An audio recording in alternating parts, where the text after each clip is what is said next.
That's a quote from The Daily Show's Desi Lydic. She's talking about the character she becomes for her Emmy-nominated segments, a character that acts like she's watched an, quote, inhumane amount of Fox News. So that got us thinking, what actually happens to your brain when you mainline that kind of media? Well, guess what? We have an answer. And it takes a lot less time than you'd think. Today, we are unpacking Desi Lydic's Foxsplains method, a deep dive into how she channels the whole vibe of right-wing cable news. Let's get into it. And hey, while we're at it, you know the drill. Smash that subscribe button. Okay, so first up, what exactly is Foxsplains? Well, it's the Emmy-nominated series where Desi Lydic basically goes full MAGA to try and understand the mindset from the inside out. So picture this, short, super punchy YouTube videos. Lydic transforms into this wild-eyed, totally amped-up character who's trying to make sense of whatever the latest conservative media obsession is. She says it's all about this need to control the narrative, right? It's about getting your take out there first, way before all the facts are in.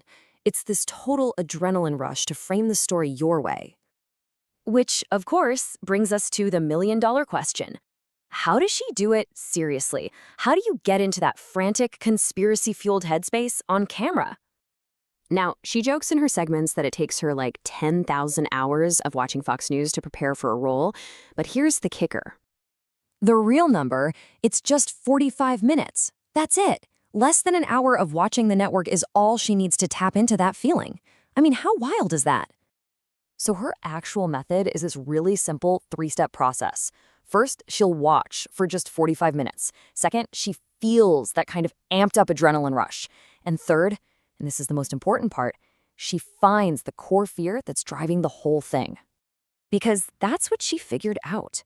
Underneath all the outrage, all the crazy theories, there's one single, incredibly powerful emotion that's fueling everything. She puts it perfectly. Fear is such a powerful motivator. She realized that when you're just fed a constant diet of fear, all that outrage, it starts to make this strange, twisted kind of sense. She describes this total disconnect she feels. You know, you've got this insane headline screaming from the TV, and for a split second, she's like, oh my God. But then she remembers where she is and thinks, oh, right, I'm watching Fox News. This probably isn't what's actually happening outside. But here's the thing. This isn't just about making fun of people for her. It's actually deeply, deeply personal. And that leads to a really surprising place. Empathy. Yeah, see, this is where it gets personal. Lydic grew up in Kentucky, and her parents, they're lifelong Republicans. And get this, they watch every single episode of The Daily Show. Sometimes they'll talk about her segments, and sometimes they just don't. They agree to disagree. And look, this willingness to engage goes way beyond her family.